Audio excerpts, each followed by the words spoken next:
And I'm sorry, but you can't get any more stupid parking than that.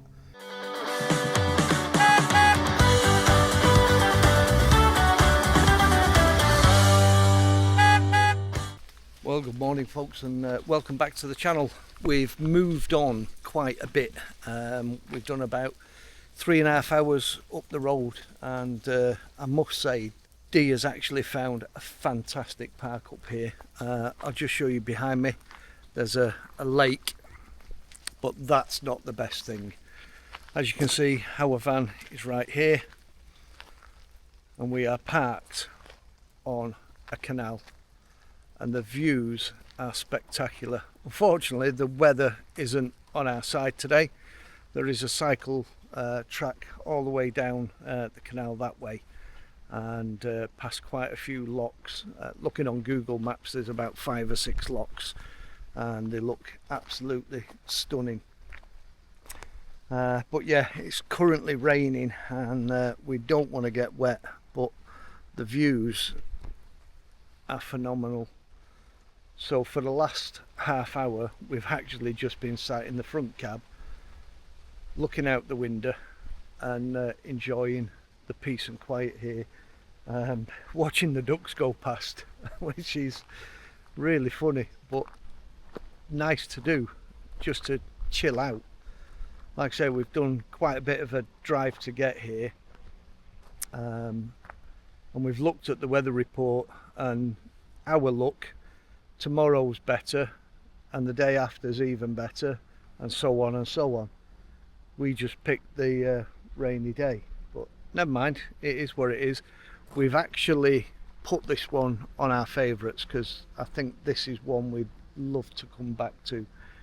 It is an air, and the mayor of the town actually comes round himself personally and takes the money off you, and the time of recording this video, it's €6 and €2 for water, and you get a token for that. But I'm going to take a little walk down despite the rain, just to show you the views. I'm just going to do this as a little vlog on its own, because I think it's worth it, to be fair. So at the lakeside here, there is supposedly 8 pitches. I think comfortably you get 6 in. It'd be a tight squeeze getting 8, but yeah, we've managed to get a spot, and we're going to enjoy this evening. I'm just, like I said, going to take a quick walk round just to show you a little bit of the area, but there's also a cycle track as well along the canal towpath.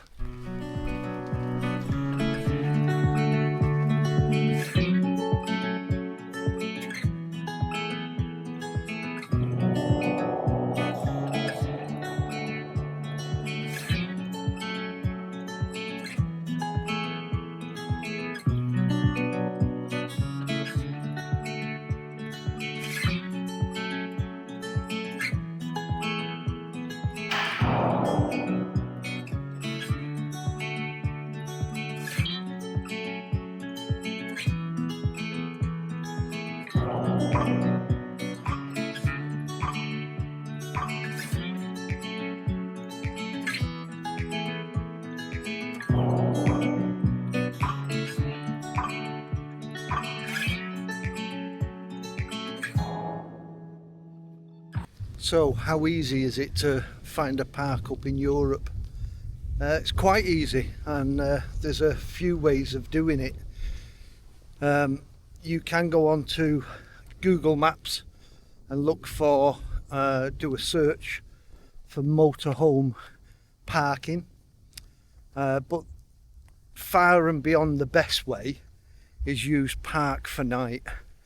It's an app, you download it on your phone, and you can search an area, do it on a route. So for example, if you want to head towards, let's say Paris, then you put from your current location to Paris.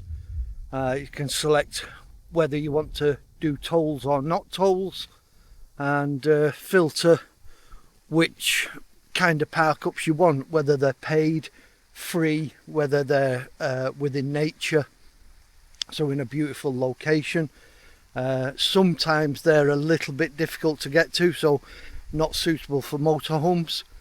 But what I would definitely suggest is looking at the reviews. So we aimed for a Parkup yesterday, but unfortunately it was closed for out of season, because we're now on the 4th of September 2025 and it actually closed at the end of August. So we missed out on that one. That was my fault. I didn't read the reviews. So always make sure you read the reviews, and it also gives you a good inkling whether it's going to be safe or not, whether there's been any recent crime within the area, people getting things stolen off the back of the motorhomes, bikes, etc., or whether it's nice and friendly.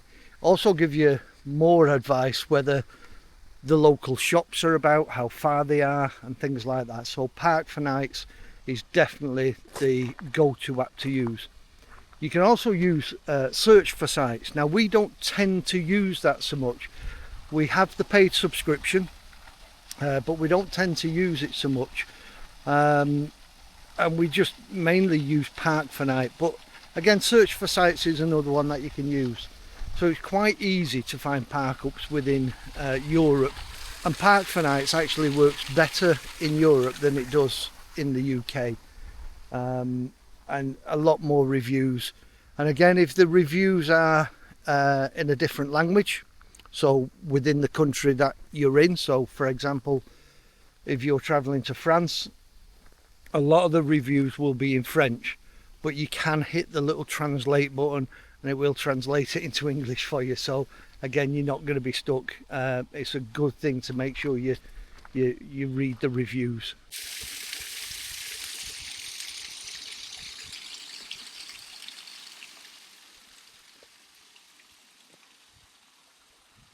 So I've just walked down the canal from the Parkup and we've come to the first lock, and that looks like the lockkeeper's house. And we're parked all the way down there. I think search for sites is more useful if you want to try and find campsites. They're all listed on there, and you can go to the website of the campsite via the app. So that's a handy thing to do if you want to do campsites. Now we don't tend to do a lot of campsites when we're traveling in Europe. We like to get out actually into the little towns themselves, and most of the towns in France have an air. A lot of the times they're free, with free services as well, so electric on 6 amp, water and obviously disposal points, and some of them are paid. But there also is the camping car parks, and they tend to be between sort of 5, 10, 15 spaces, something like that, in a town, and they're barriered with services and you pay for it. So you initially go up to the barrier. If you're not a member, you've got to buy one of the cards, which is €5, and then you top that card up. You can do that via an app, or you can do it at the machine, and then you top the card up to whatever you want, and different camping car airs charge different things, and it's again between sort of €10 and €15 per night without any electric. If you want electric, you can pay for that, or if you just want to do your services and not stop the night, you can actually use the camping car airs just for that. So when you go to the barrier, you go to the machine and it asks you whether you want to stop the night or just do your services, and it'll charge you accordingly. And again, you don't have to specify how many nights you're going to be there, because at the barrier on the exit you show your card again, and it will then calculate how long you've stayed and charge you accordingly on the card.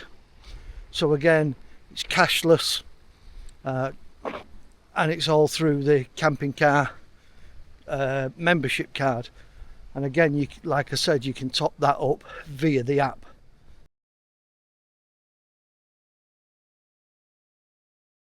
And I'm sorry, but you can't get any more stupid parking than that. Blocking the entrance now. It is an entrance and exit, and let's say one of the passengers on the boats here have an emergency, or any of the vans have an emergency here. There's no way that the emergency services can get in, or anybody can get out, because they've blocked the entrance and exit. Great. Now, we wanted to get off early this morning and do some laundry and some shopping before we head off to our next stop, but now we've got to wait on these lot to move. Trapped in an air in France. Great.